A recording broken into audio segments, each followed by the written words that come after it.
저는 VS 회사의 대표로 맡고 있고요. 저희는 로봇 제조에서부터 로봇 솔루션, SI죠. 로봇 자동화, 그리고 고객이 원하는 이런 솔루션들을 주로 납품하는 기업이라 보시면 될 것 같습니다. 뭐 물류, 산업, 협동 로봇에서부터 소프트웨어, 까지 다양한 산업에 지금 들어가 있다 보시면 될 것 같습니다. 먼저 이제 간단히 설명을 좀 드리면 AI를 활용한 이제 로봇 시스템, 결국은 누구나 사용할 줄 알아야 되거든요. 누구나 쉽게 또 친숙하게 다가갈 수 있는 이런 솔루션이 가장 전 중요하다고 생각을 하고요. 그런 관점에서 이런 로봇 솔루션 관점에서 봤을 때는 이 공법부터 설계, AS까지 모든 분야에 원스톱 서비스를 하는 기업이 결국은 성장 원동력, 키맨이 될 수 있다라는 말씀을 제가 드립니다. 로봇 수요 고객, 그리고 로봇 모듈러 플랫폼, 뭐 시스템 인테그레이션 하는 기업, 뭐 자동화 기업, 이런 기업을 뜻하는 거고요. AI 로봇 제조 기업은 로봇 단품을 이제 얘기합니다. 제가 이제 이런 얘기 굉장히 많이 하거든요. 제가 혹시 자동차 엔진을 드리면 자동차를 만들어 쓸 수 있으세요? 라는 질문을 제가 많이 합니다.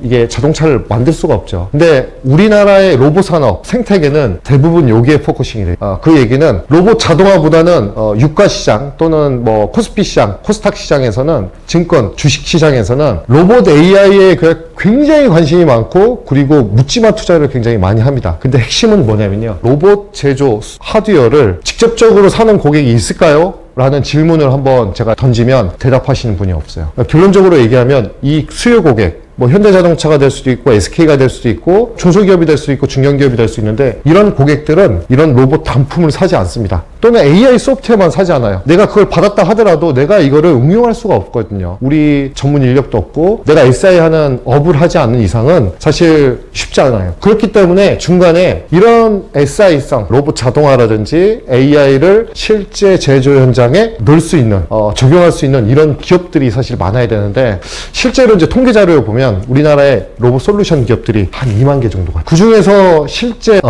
이상하는 기업이 몇 프로인지 혹시 아세요? 제가 이따가 한번 설명을 드리도록 하겠습니다. 정말 없습니다. 이런 것처럼 우리나라의 이런 생태계가 물론 긍정적으로 AI와 로봇, 그리고 바이오, 양자영화, 그리고 미래 에너지 관련돼서 굉장히 빠르게 성장하지만 실제 수요가 그렇게 많지 않은 말씀 드리고, 두 번째는 결국은 이런 로봇 기업들이 이런 AI 소프트웨어나 로봇을 사서 고객이 원하는 공정의 어플리케이션을 잘 적용을 해야지 사실 이런 수요 고객도 이런 로봇 자동화를 쓸 수 있는데, 중요한 건 이런 수요 고객이 이런 로봇 솔루션 기업이 우리나라에 없다. 로봇을 판매해야 되는데 로봇은 고객이 직접 안 사거든요. 그렇기 때문에 사실 우리나라 시장이 굉장히 빠르게 성장할 것처럼 보이지만 그렇게 성장 원동력이 그렇게 강하지가 않다는 게 지금 우리나라의 현실이라 보시면 될 것 같습니다.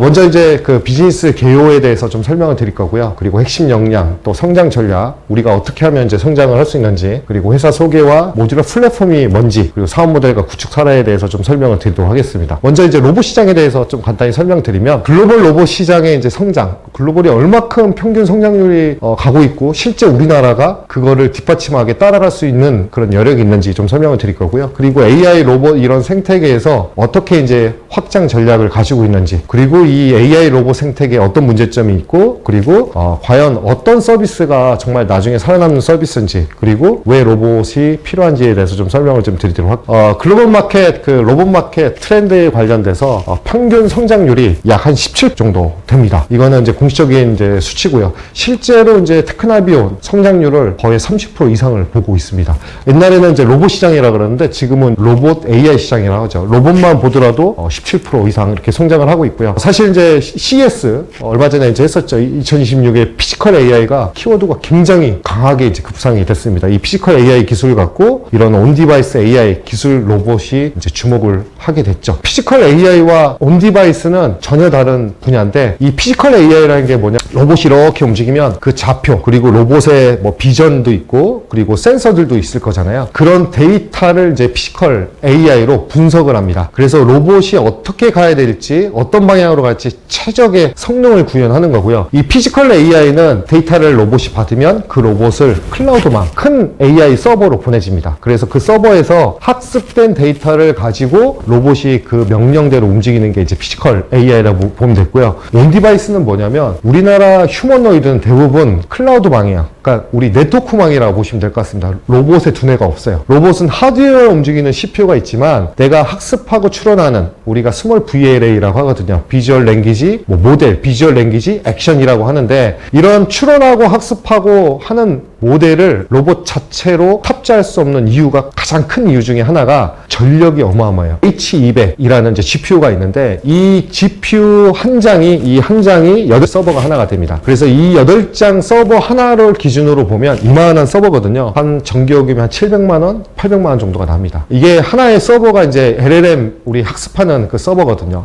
하나의 탭스라고 하는데 그 탭스가 이제 8장이면 한 800탭스 정도, 실제로는 한 500에서 600탭스 정도 학습을 할 수 있는데 중요한 것은 우리 휴머노이드는 배터리로 움직이잖아요. 그리고 AMR도 배터리 움직이고 거기에 탑재되면 어떻게 되겠어요? 그냥 터져버리든지 아니면 셧다운 돼버려요. 그래서 이제 생각한 게 온디바이스 AI. 로봇에 탑재를 하되 이 방대한 지식을 로봇이 모든 걸 학습하는 게 아니라 딱 내가 필요한 곳, 그 스몰 VLA라고 하거든요. 내가 필요한 곳 공정에 뭐 케이블을 뜨든지 아니면은 뭐 리베팅을 하든지 아니면 볼트를 조은다든지 딱 그만큼의 영역만 학습하고 추론, 자기가 스스로 학습하고 추론할 수 있게끔 만드는 게 이제 온디바이스 AI입니다. 그래서 요즘에 과제 보면 피지컬 AI, 산업부, 온디바이스, 과기부 이렇게 나누어서 이 수평으로 지금 전개를 하고 있어요. 그래서 3년, 4년 후에는 그게 하나로 합쳐져서 우리나라 휴머노이드 시장을 만들겠다. 이렇게 이제 정부에서 지원을 하고 있다. 보시면 될 것 같습니다. 사실 이제 로봇은 이미 한 3, 40년 전부터 월등하게 많이 사용을 하고 있어요. 특히 대기업 같은 경우는 이미 3, 40년 전부터 이미 사용을 하고 있었고 뭐 이적재라든지 공작물 조립, 바이오 그리고 시험 장비에서 또 가공 표면 처리까지는 이미 대기업에서는 쓰고 있었어요. 그게 이제 점점 AI 기술과 접목되면서 농업 그리고 의료 그리고 서비스, 이제 항공우주, 내일 이제 제가 카이에 방문하는데 이런 것처럼 이 다양하게 이제 로봇이 분야별로 이제 활용되기 시작을 했습니다. 이제 궁극적으로는 케어와 가사, 여가, 교육까지 이렇게 지원을 하게 됩니다.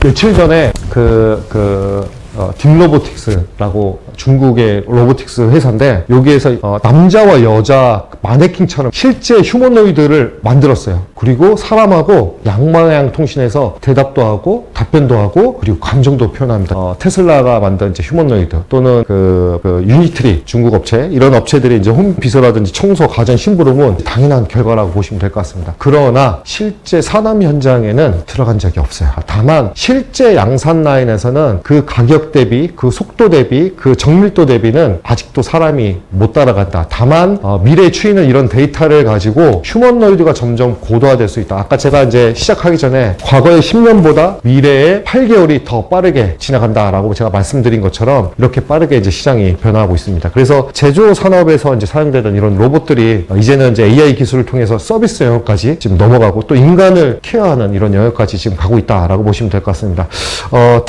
로보틱스 시스템 인테그레이션 마켓 분석 자료인데요. 이 테크나비오 자료입니다.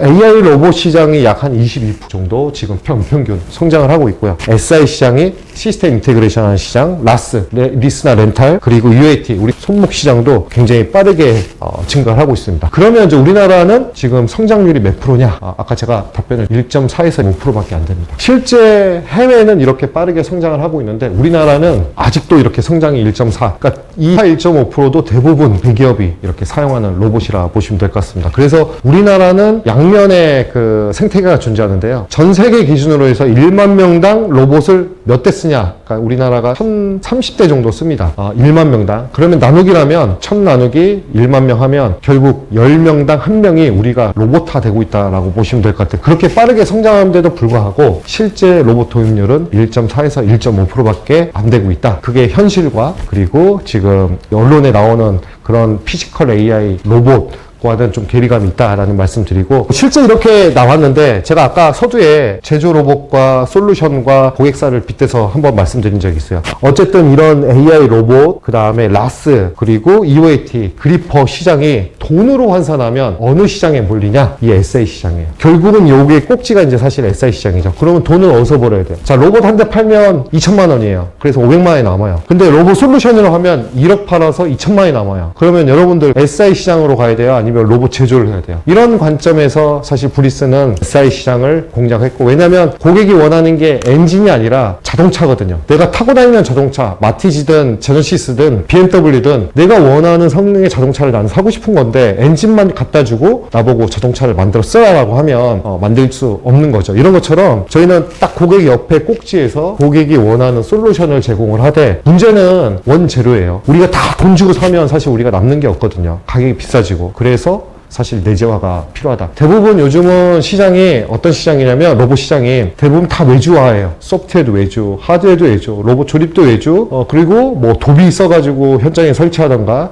그리고 MS도 뭐 외주, 이런 식으로 이제 외주화 하다 보니까 결국은 나중에 거꾸로 부메랑 돼서 돌아옵니다. 왜냐면 중간에 그 외주업체가 없어지면 결국 내가 책임져야 되거든요. 그런 문제가 지금 도래되고 있는 상황이라 보시면 될 것 같습니다. 그래서 이런 여러 가지 이유로 로봇 시장이 어떤 그런 긍정적인 성순환 성장보다는 조금 뭐랄까 후퇴하는 그런 느낌? 중소기업에서 로봇 인건비가 너무 비싸서 로봇은 도입하고 싶은데 인건비에 뭐 10배가 넘어. 그러니까 ROI가 안 나오거든요. 도입을 못 하는 거예요. 이런 부분들이 가장 크다라고 보시면 될 것 같습니다. 그러나 그럼에도 이제 불구하고 사실 로봇 산업이 변동성이 가장 적은 산업 중에 하나예요. 왜냐하면 사람이 부족하고 사람 안전사고가 많이 날수록 사실 로봇 자동화율이 높아지는 거거든요. 그래서 굉장히 변동성이 민감도가 낮습니다. 다만 B2C, 뭐 커피 로봇이라든지 치킨 로봇이라고 이런 B2C 입장에서는 B2B는 기업과 기업이거든요. C는 개인 사업자들과 거래를 해요. 뭐 커피 로봇이라든지 피자 가게라든지 아니면 치킨 가게라든지. 이게 단점이 뭐냐면 소상공인 대표님들은요, 생존이기 때문에 시장의 상황에 따라서 투자했다가도 나중에 부도가 나거나 아니면은 운영을 못하거나 이런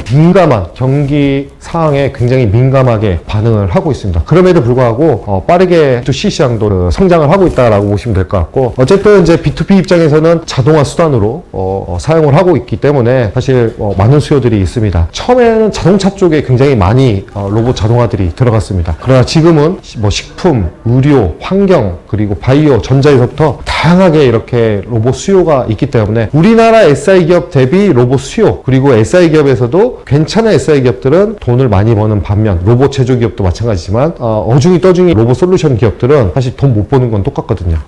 미만하는 기업이 전체 2만 개 그 기업 중에 한 52% 정도를 차지합니다. 그리고 10억 미만하는 기업이 약 70%. 로봇산업진흥원의 통계 자료에 그렇게 나와 있는 것처럼 이게 돈 잘 버는 사람들은 이유가 있어요. 왜냐하면 이런 솔루션들, 경험, 역량들이 많기 때문에 다양한 솔루션을 하지만 새로운 그 조그만 업체들 5인 미만, 7인 미만, 10인 미만 기업들이 성장을 못한 이유가 이 로봇 자동화 솔루션을 하나 하려면 기계 설계, 전기 설계, PLC에서부터 제어 설계, 로봇도 프로그램 해야 되지, 그리고 뭐 3D로 시뮬레이션도 해야 되지, 그리고 PC 소프트웨어, 뭐 검사나 이럴 때는 PC 소프트웨어 들어가야 되지, 또 그 검수 받고 또 다 뜯어가지고 현장에 설치하고 워런티하고 AS 해야 되지. 이 5명, 10명에서 사실 할 수 없는 영역 중에 하나거든요. 이런 부분들이 우리나라의 가장 큰 폐하다라고 보시면 될 것 같습니다. 어쨌든 이런 경기와 상관없이 이렇게 수요가 증가되는 이유는 결국은 이제 인력 부족, 임금 상승의 효과 때문에 그러고요. 결론적으로 얘기하면 사실 정부에서 굉장히 많은 돈을 투자를 하고 있습니다. 우리 로봇산업진흥원, 산업부, 과기부, 중소벤처부 들어가면 사업들이 굉장히 많습니다. 인터넷에 기업 마당이라고 치시면 우리나라 특히 인천에 그 관련된 그 사업들이 다 나오거든요. 그 중에서 내가 맞는 사업을 골라서 신청을 하면 그래도 경쟁률이 꽤 높은 편이기는 하지만 그래도 또 이렇게 또 수요를 받는 기업들이 또 굉장히 많고, 이렇게 국가별로 정부와 민간 투자들이 활발하게 이루어집니다. 여기에서 좀 특이점은 중국이에요. 중국은 정말 이 규모의 경제에서는 우리가 따라갈 수 없다.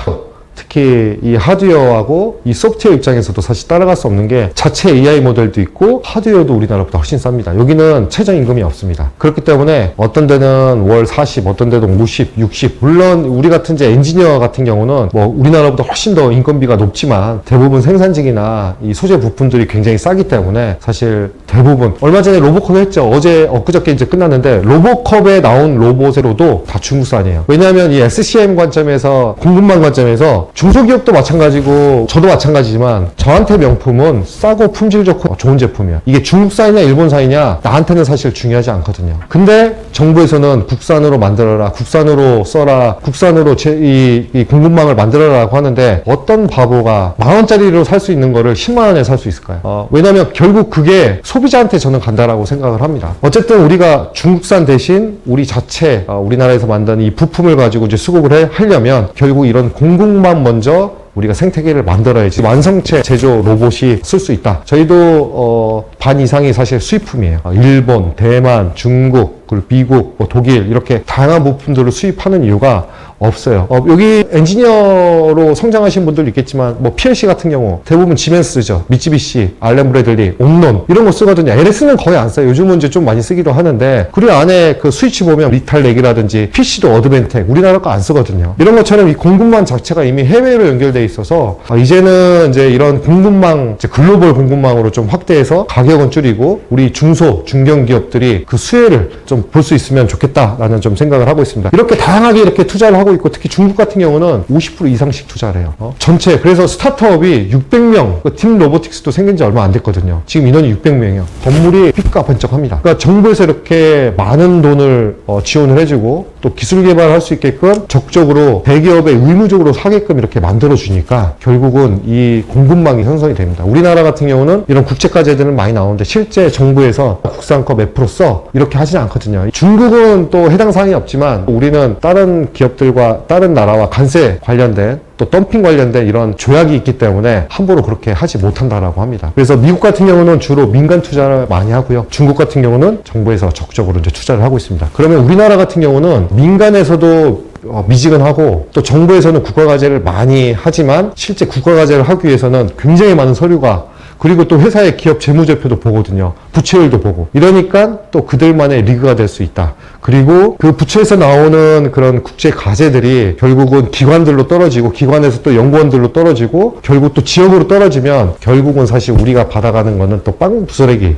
라는 얘기도 있습니다. 그렇지만 정부가 적극적으로 이렇게 국가과제를 통해서 살리기 위해서 노력은 하고 있다라고 보시면 될 것 같습니다. 우리나라 로봇 산업 시장을 보면 약 10조 시장입니다. 교육용까지 하면 거의 한 15에서 한 20조 시장이거든요. 굉장히 큰 시장이고 우리나라도 다른 나라와 마찬가지로 제조용 로봇, 전문 서비스, 개인 서비스, 로봇 부품에서부터 로봇 시스템 굉장히 다양하게 툴이 들어가 있습니다. 다만 그런 업체들이 한 10개, 20개 있는 게 아니라 몇 개밖에 안 돼요. 로봇도 10개 미만이고요. 그리고 또 10개 미만이에요. 이러다 보니까 이제 우리가 공급망 입장에서는 좀 어려움이 많다. 그럼에도 불구하고 매출액이 낮진 않습니다. 다만 여기에 대부분 대기업 매출들이 들어가 있어요. 그 THK라고 아시죠? 그죠? 여러분들. 우리 LM업체. LM업체도 사실 로봇주로 들어가 있어서 그 매출도 여기에 이제 포함이 되어 있습니다. 두산도 마찬가지고 그리고 이제 SPG 감속기, 로봇 감속기 여기도 포함이 되어 있기 때문에 한 2천억, 3천억 하니까 그래서 이렇게 큰 시장을 하고 있고요. 다만 이게 이제 핵심입니다. 로봇 산업의 로봇 기업들이 한 6조 정도 지금 매출을 분포를 보이고 있는데요. 이 보시는 것처럼 잘 안 보이는데 제가 좀 설명을 드릴게요. 1억에서 10억 미만이 47%고요. 1억 미만이 프로가 17%네요. 1억 미만 프로고 1억에서 10억 미만이 47%예요. 대부분 이제 1억에서 10억 사이 있다라고 보시면 될 것 같고 그리고 10억에서 50억이 26. 되게 재밌는 숫자가 여기 있습니다. 100억 이상 하는 기업이 요게 2024년 건데 2025년 거 기준으로 보면 3.4%. 우리나라 로봇 모든 AI 로봇 다 합쳐서 한 2,500개 정도 되는데 이 중에서 100억 넘는 기업이 3.4%밖에 안 된다는 겁니다. 되게 아이러니하죠. 제가 아까 기술성과 그리고 고객이 원하는 제품을 만들어 시장성까지 간다라는 말씀 드렸는데 그 100억의 허들을 못 넘고 있어요. 상장사도 못 넘고 있어요. 최근에 이제 코모스 로보틱스도 그렇고 이 허들을 넘어야지만이 우리가 성장할 수 있다. 허들을 넘으려면 우리나라에서는 치킨 게임 굉장히 만연하거든요. 그리고 우리나라의 가장 큰 단점이라고 하면 커스터마이즈에 굉장히 많이 자랑을 합니다. 중소기업 대표님도 있지만 우리는 고객이 원하는 거 다 만들 수 있어요. 저희는 다 못 만든다라고 하거든요. 우리가 원하는 분야에 우리가 가지고 있는 기술로 이 정도까지 만들 수 있습니다라고 저희는 얘기해요. 수요자 입장에서는 굉장히 좋아요. 내가 이미 만들어 놓은 레이아웃 레이아웃에 요소 기술로 이 자동화를 해줘라고 하면 어떤 사람들이 막 커스터마이즈를 할 수 있다라고 달려드니까 치킨 게임에서 누가 받아야 되니까 자기들 입장에서는 좋은 거예요. 근데 우리 공급 입장에서는 그게 좋은 것만 아니다라는 제가 말씀을 드리고 싶어서 그런 거예요. 이 커스터마이즈에서 하나의 공정이 들어갔어요. 그걸 재사용, 그러니까 반복 재사용할 수 있게끔 만들면 괜찮은데 대부분 같은 기능을 하는 제품일지라도 다른 데 공정 가면 또 못 써요. 그렇기 때문에 또 다시 개발해야 되고 또 다시 리스크를 갖고 또 다시 인건비가 들어가고 또 다시 원재료에 대한 어떤 리스크들이 가지고 있거든요. 이런 부분 때문에 성장을 못하고 있다라는 게 이 로봇 솔루션 업계의 지론입니다. 그래서 어떤 특정한 그 기술을 갖고 특정한 분야에 내가 잘하는 그런 영역의 솔루션들을 제공하면 더 빠르게 성장할 수 있다. 미국이 그렇거든요. 유럽도 그렇고요. 중국도 그래요. 우리나라만 이 커스터마이즈, 그러니까 부인도 안 되는 기업에 내가 뭐든지 다 만들 수 있다 라고 하시는데 저는 이렇게 발표할 때 항상 따끔하게 얘기해요. 절대 그렇게 못한다. 다만 본인이 잘하는 거를 좀 더 고도화해서 하나의 제품으로 만들어라 라고 제가 이제 말씀드리는 게 그런 이유입니다.